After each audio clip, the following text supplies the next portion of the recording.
Okay, so I'm going to start off with my disclosure. I'm the research director at Human, and we sell an exogenous ketone ester.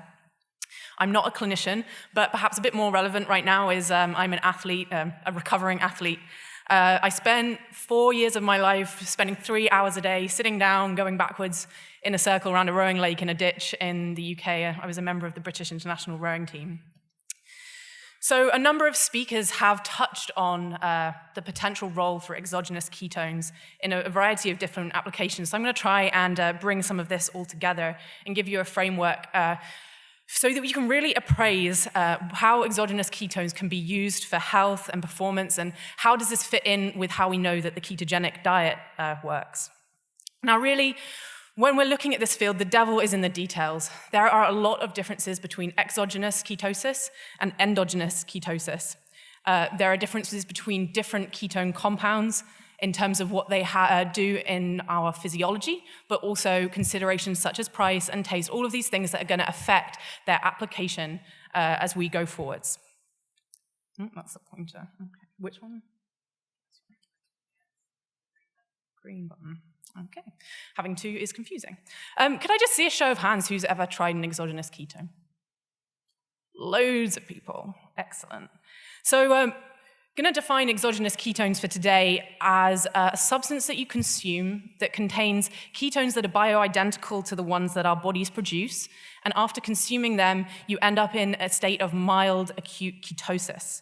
Now, this brings me to my first detail we need to be cognizant of. Ketosis, up until now, has really been used to refer to the state of ketogenesis, the state of having high ketones in the blood, and also the state of increased ketone oxidation. But now, with exogenous ketones, we can have hyperketonemia and increased ketone oxidation without ketogenesis. So that really leads to a number of key differences between exogenous and endogenous ketosis, which we'll run through quickly now. With exogenous ketones, the time of onset is very rapid. Peak ketone levels are often reached between 30 to 90 minutes after consuming a ketone supplement. But that's not maintained for all that long. So within 3 to 4 hours, levels of ketones have returned to whatever your baseline was before. So it requires top-ups to maintain ketosis. With exogenous ketosis, you do not need to restrict carbohydrates to have ketones in the blood.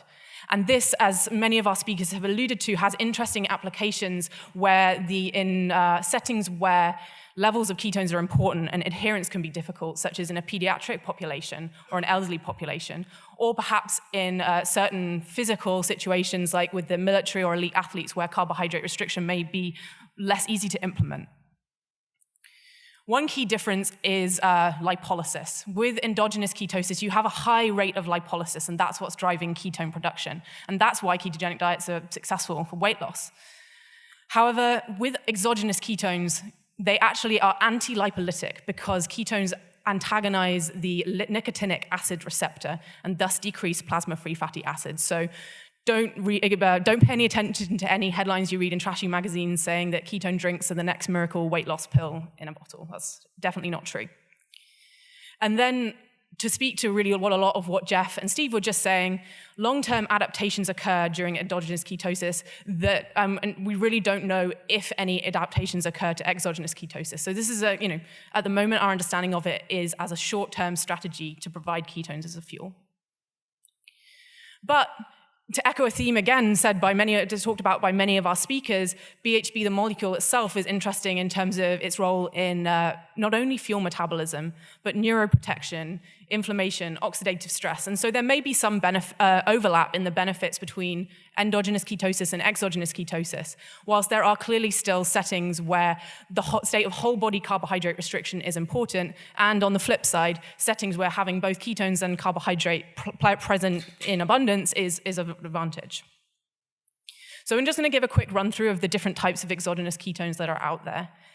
Medium chain triglycerides. Now, according to my definition, these wouldn't technically be considered as an exogenous ketone as they're actually a fat that our body metabolizes into ketones. Typically, after consuming a standard dose of MCT, as Stephen Cunane showed earlier, levels of blood ketones are anywhere between 0.5 to 1 millimolar. Next up, ketone salts. Now, these are the most widely available exogenous ketones right now. Typically, ketone salts use beta-hydroxybutyrate as it's more stable and easier to formulate than acetoacetate. The ketone is bound by a mineral to a mineral ion, typically sodium, potassium, calcium. Then I do think in the future it'll be interesting to see whether we get more sophisticated ketone salts, perhaps using a charged amino acid such as lysine or arginine. Now, this brings me on to a second detail, and this is talking about the difference between different types of ketone compounds. So in ketone land, there's this property called optical isomerism. So I like to describe it to people as we have a left hand and a right hand, 4 fingers and a thumb. They don't overlay on one another, and beta-hydroxybutyrate has the same property. These two isoforms exist, and our body generally or exclusively produces and metabolizes D-beta-hydroxybutyrate. That said, L-beta-hydroxybutyrate is present in trace amounts intracellularly, and some early work in animal models has shown that it can be used in beta-oxidation, it can be used in lipid synthesis and sterol synthesis, and under certain conditions slowly can undergo conversion to other physiological ketone bodies. However, it doesn't appear to be as meaningful an oxidative fuel as D-beta-hydroxybutyrate. So what you're looking at here is blood ketone levels after consumption of 24 grams of a racemic ketone salt. And the white squares at the top are L-beta-hydroxybutyrate levels. So you can see that after the drink, they rise and they stay elevated, indicating that it's being metabolized slowly in comparison to D, which rises to a lesser extent and then falls back to basal levels after about 3 hours. And if we take this out even longer, you're seeing here the data from 4 hours, 8 hours and 24 hours, LBHB is still significantly elevated after 8 hours, so it doesn't look like it's contributing as much to oxidative metabolism as D. However, that is interesting if it is able to signal equivalently to D-beta-hydroxybutyrate. And it's very, very early stage research and not at all clear at this stage, but it is possible that L-beta-hydroxybutyrate could scavenge reactive oxygen species similarly to D-beta-hydroxybutyrate and may also bind with a similar affinity to the nicotinic acid receptor. So really we need to characterize what happens to the body with the physiological isoform and understand the thresholds, and then we will really be able to compare what happens when we give just, say, L in isolation. But I could certainly see a role for these as a longer acting form of exogenous ketones in the future because they're not being metabolized. And finally, ketone esters. Now, these have perhaps been surrounded by a little bit of mystique because they used to cost a ridiculous amount for a tiny amount. They taste like jet fuel, according to most people. But actually, just talking about ketone esters again is a little bit misleading because there's many different types of ways that we can glue ketones to other things using ester bonds. Different ketone esters behave differently in the body, and so we really need to be specific when we talk about which ketone ester is being studied. So there are two kind of being discussed in the literature right now.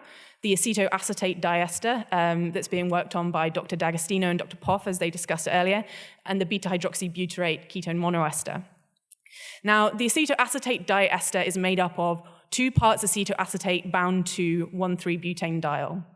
And actually, as Dr. D'Agostino and Dr. Poff were mentioning, it's actually showing a lot of promise in central nervous system, CNS oxygen toxicity, and cancer. And actually, in those settings, it outperforms supplementing with beta-hydroxybutyrate, which I think is really interesting because it really highlights that there are differences between these compounds. They're not just the same. There is only one human study to date, and that was kind of hobbled by poor tolerability issues, but I think it's really interesting to see where this ester goes in the future with the research. Next up is the beta-hydroxybutyrate monoester that was developed out of a collaboration between the NIH and the University of Oxford. This compound is made up of 1 part of D-beta-hydroxybutyrate bound to 1 part butanediol, and it's been fairly widely studied in humans as around about 250 human participants in the studies to date. A lot of these are focused in on exercise physiology, but there's also data around the regulation of blood glucose, lipids, appetite, and a few early clinical studies as well. And this compound is classified as generally recognized as safe by the US FDA, so it's available now as a commercial product.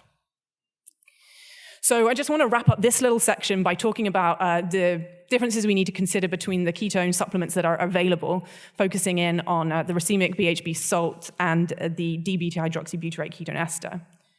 First up, in terms of the ability to raise ketone levels, I would caveat this by saying that for a number of different endpoints, we don't know the therapeutic level required or the effective level required.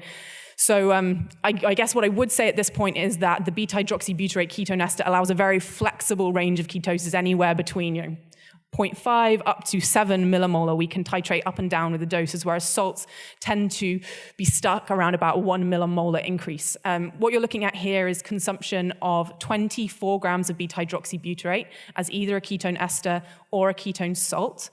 And you can see that the ester reaches a peak beta-hydroxybutyrate level of around 3, and the salt around 1, although some of that is obviously L-beta-hydroxybutyrate, as you saw earlier. And on the right, you can see I pulled out the peak beta-hydroxybutyrate levels reported in all of the studies of ketone salts to date. So those really range between 0.4 and 1 millimolar. So it's fairly standard that with a racemic salt, I think that's probably the limit of the technology right now, but still, obviously, some developments happened there. Next up, what about practical considerations? So the ketone salts come with quite a high mineral load, and the LBHB, and the ketone esters are still costly and still taste. We like to say it tastes like it works, but some people like it, some people don't. You'll have to try some one time and tell me what you think. But then the issue I want to address within a little bit more detail is the issue of GI tolerability, because I actually think that, broadly speaking, exogenous ketones get a pretty bad rap. So what I was doing in my studies at Oxford, at every time point that I collected a blood ketone reading, I asked people how they felt. And they had 12 symptoms that they could rank between 0 and 8. So at any one time point, if they were at death's door, they could have given it a score of 96 in terms of severity. And so I averaged this out over all of the participants in my studies. On the left, you can see symptoms after 12 grams of ketone ester and ketone salt, and on the right, after 24 grams of ketone ester and ketone salt. And you can see that the maximum on this axis is 3. So all the supplements are really quite well tolerated. That's between mild and moderate. On the left, you can see there's very little difference between the esters and salts, and the symptoms are highest directly after the drink, but really they go down, and it's not that much to speak of. When you increase the dose, symptoms increase with both compounds, increases by more with the ketone salt, and I would say we saw more lower GI issues, potentially because of the mineral load. But I do think that these compounds have been demonized a little, and to further emphasize that point, this is data collected during a 3-hour exercise study with ketone ester compared with a multiple transportable carb drink. And the black square is the carb drink. So people are having more symptoms with the carbs than with the ketone, but it's still mild. The maximum on this axis is 1.8. So I think that with proper dosing and proper formulation, we can really work around these and make these quite a practical intervention for athletes and for the broader community. So be careful how you use the word ketosis, endogenous, exogenous. It matters now that people are out there using exogenous ketones. And also pay attention when you read the literature. Was it a D-L salt? Was it D or L? What type of ketone ester was used? And also pay attention to tolerability. And let's work as a community to refine that and make this practical strategy going forwards. So I'm now just going to finish up my section of the talk by talking about the exercise studies I was involved with at the University of Oxford using the D-beta-hydroxybutyrate ketone ester. And I want to say at this point that I'm really, really standing on the shoulders of giants here. I was involved. I've been involved for 8 years, but a lot of the work was done before I arrived by Dr. Richard Veach and Professor Kieran Clark, who developed the ester, and then Dr. Pete Cox, who pretty much single-handedly conceptualized and ran the series of studies I'm about to talk to you about. So we published in Cell Metabolism in 2016, and as I said, this was 5 studies of athletes that were following a mixed diet, so they were not on a ketogenic diet. It was a randomized control trial, so they completed both conditions, and they either consumed ketone ester with carbohydrate or carbohydrate alone. So this isn't just a straight-up ketone versus carbs consumption. This is how does ketones add to the current gold standard. The exercise protocols vary slightly study to study, but generally the exercise intensity was between 70 and 75%, which is typically regarded as being quite heavily dependent on carbohydrate. And all of these athletes were just sub-elite, very well-trained athletes. So the first finding is that ketones can provide quite a substantial energy source and be oxidized during exercise. The red line at the top is ketone levels at rest, and then if you have the same drink and start exercising at 40% or 75%, ketone levels fall in an intensity-dependent manner. And we calculated out that we believe that ketone oxidation was accounting for somewhere between 16 to 18% of energy expenditure during these conditions. And we actually calculated that we believe we were oxidizing about 0.5 of a gram per minute of ketones. So it's contributing as an oxidative substrate. But I think probably what's more profound is the effect on other aspects of substrate metabolism, specifically carbohydrates, fats, and protein, also all of them, but carbohydrates first, let's start there. So this is muscle glycogen pre and post exercise. You can see that typically when you exercise with carbohydrates, you burn through glycogen. That's the gray bars. Whereas if you have ketones plus carbohydrates, you get a profound glycogen sparing effect during exercise. This picture of carbohydrate sparing continues when you look at the levels of blood lactate during exercise. Consistently, we were seeing 2 to 3 millimoles less blood lactate when ketone ester in carbohydrate was consumed compared to just carbohydrate alone. And when we looked in detail in the muscle, we did metabolomics and looked at all of the intermediates of glycolysis. And it wasn't just an inhibition at the level of PDH. There wasn't like a backup. The whole glycolytic pathway was down. But they're actually completing the same workload through a completely different metabolic pathway.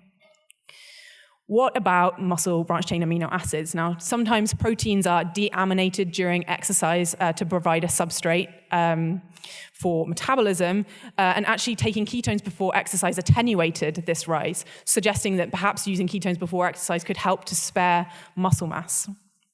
And finally, what about fat? This is a little bit like how Jeff was talking about earlier. We saw this effect and we couldn't really explain it. We saw a very, very big increase in intramuscular lipid oxidation. And to me, it's a little odd because ketones inhibit lipolysis, but increased intramuscular fat oxidation.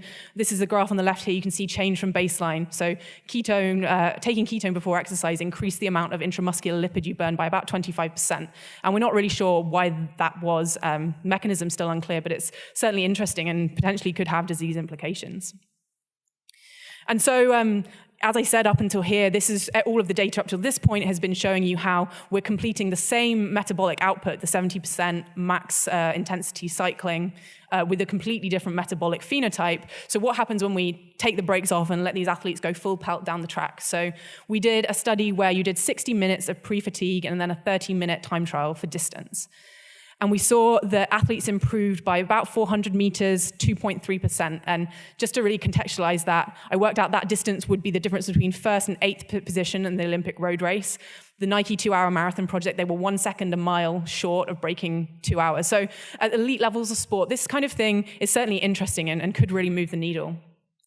This isn't an isolated result. In 2016, Dr. Andrew Murray, who was previously at the Oxford Group, now is at the University of Cambridge, published a study in FASEB that looked at treadmill endurance of rats running each day for 7 days, fed ketone ester, a high carbohydrate diet, or a Western diet high in carbohydrate and fat. And he found that each day the rats were running around 33% further with the treadmill. So obviously more of an extreme result there, but it's more a signal, to that this effect is to be believed. And then finally, there is a study of British elite rowers, of which I was one, doing a 30-minute time trial for distance again. This is available online in one of our patent applications. It's not yet published. But again, there was a 1.3% improvement in endurance performance. So we're still a little way from really knowing, exactly how best to use these. But the physiological shift is very, very profound. And I'm really excited to see where this field goes. And we're trying to answer some of these questions now. So I'm going to hand over at this point to Dawn, who is going to talk to you about some of our current research efforts.